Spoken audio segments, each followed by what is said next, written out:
Hi, and welcome to Tiger Art. Today we will be continuing our discussion of pop art. We looked at art that was made by Andy Warhol and Roy Lichtenstein so far, two pop art greats from history.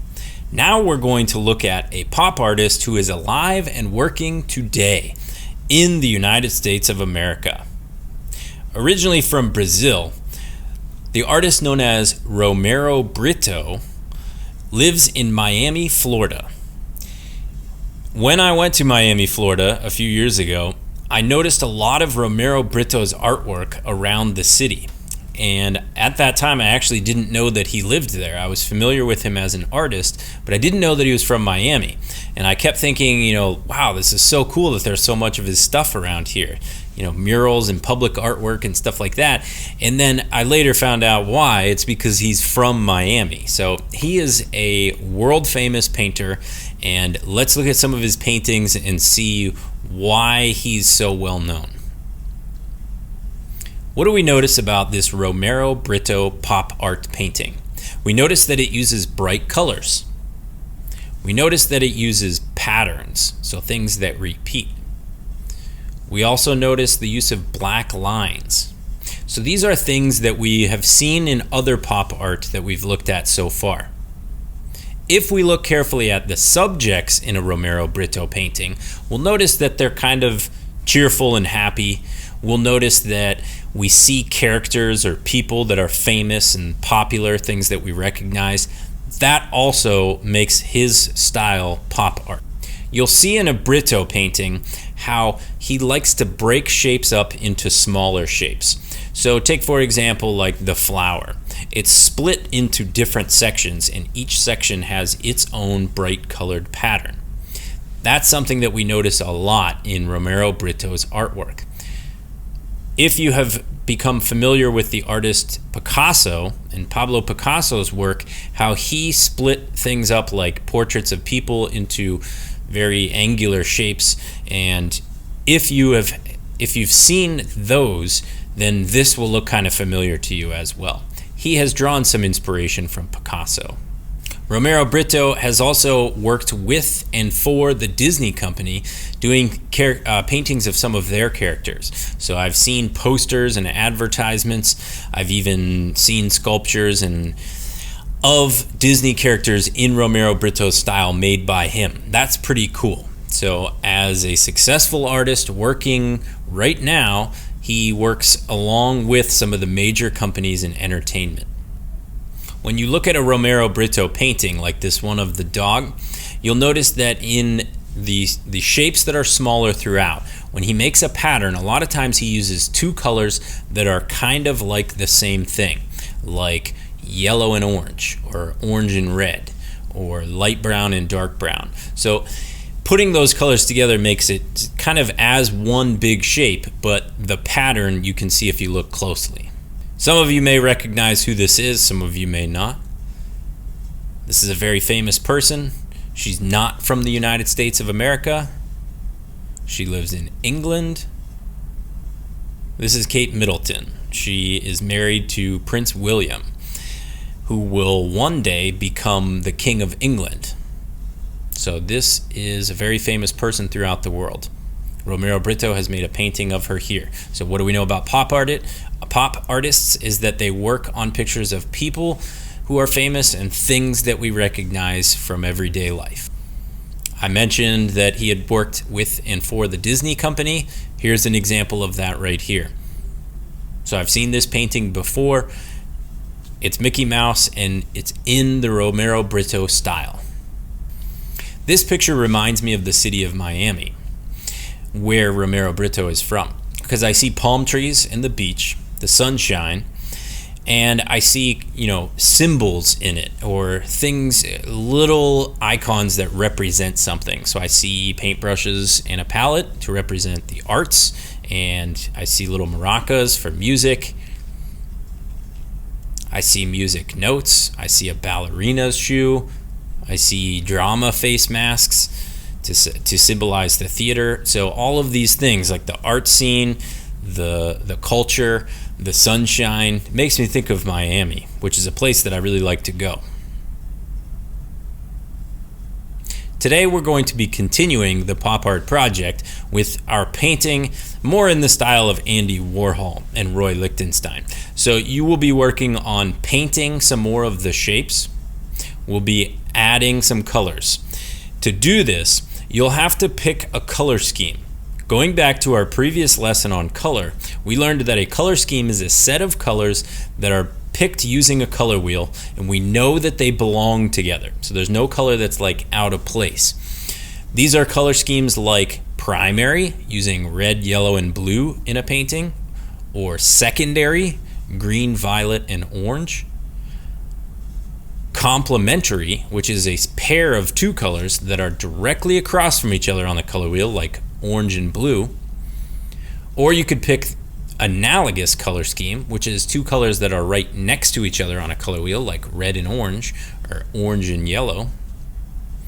Or you could divide the color wheel in half and use only colors from one half. So the warm half would be your red, orange, and yellow. The cool half would be your green, blue, and violet.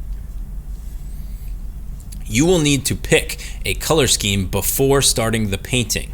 So you've drawn out the portrait of yourself.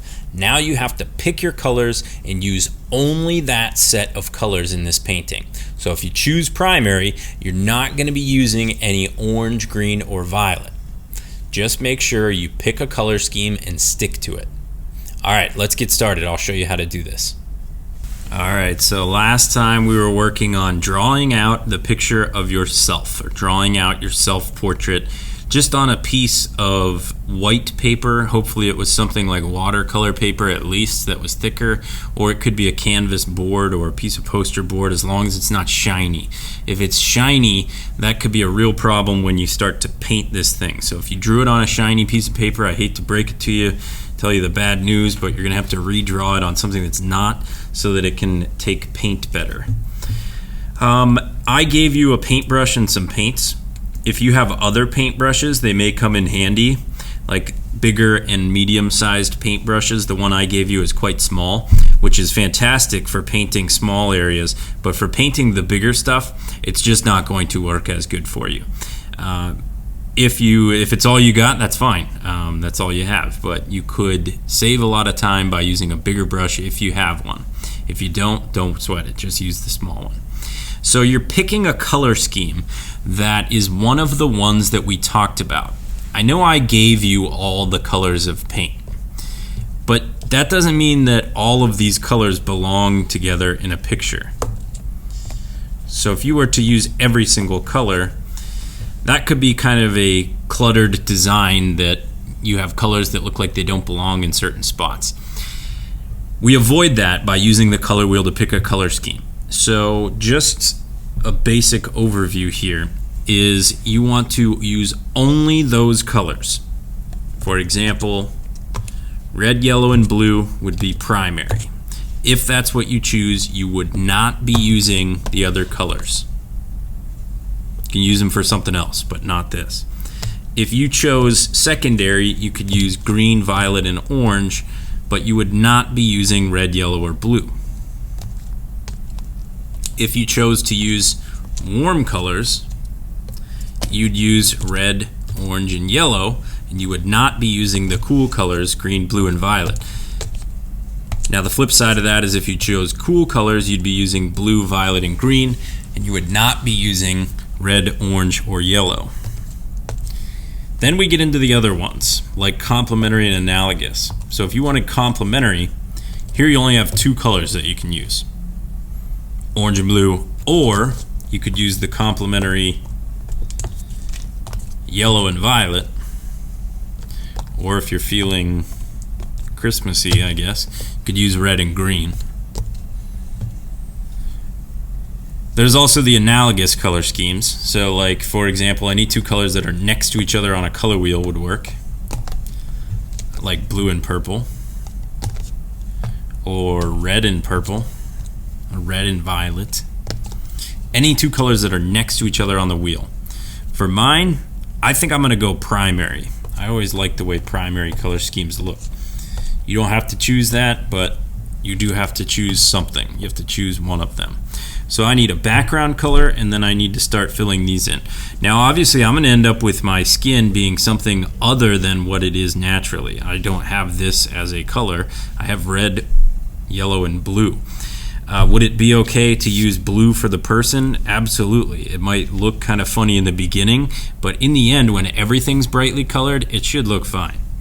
This project, like I said, is supposed to be fun and loose, and it's not supposed to be something that you stress out too much about making things perfect. That's just not the idea here.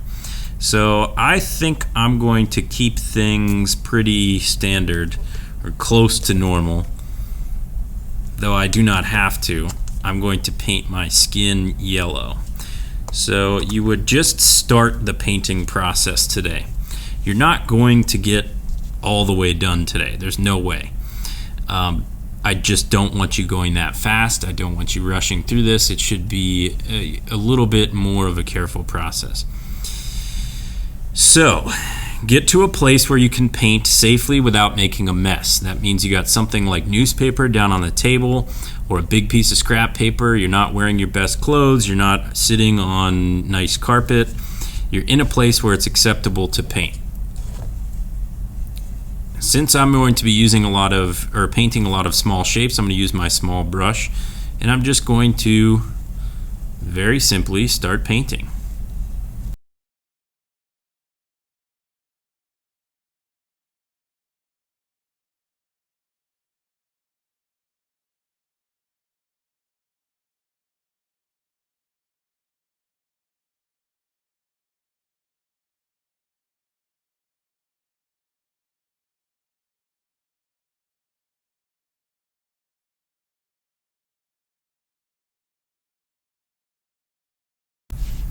So you don't have to do it this way. I just chose to make all of the skin areas the same color to make it a bit easier to see what's going on. There's absolutely no reason why you would need to do that.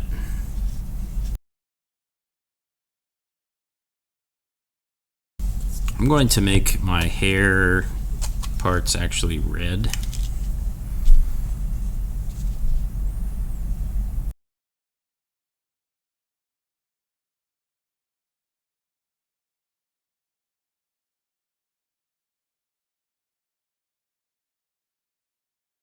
So when you think you're at about a good place for today, I would say you could stop like a reasonable amount of time. Class is supposed to take 40 minutes, so you watch my video, you paint a little bit. Maybe this is what you get done. Maybe you get a bit more, but you shouldn't be all the way done. Take your time, have fun with it. Don't stress out about making it perfect. That's not what the point of this is. When you get to a point where you're going to stop, take a picture and submit that for today, and then we'll pick it up next time. All right, I hope you have fun. Happy painting.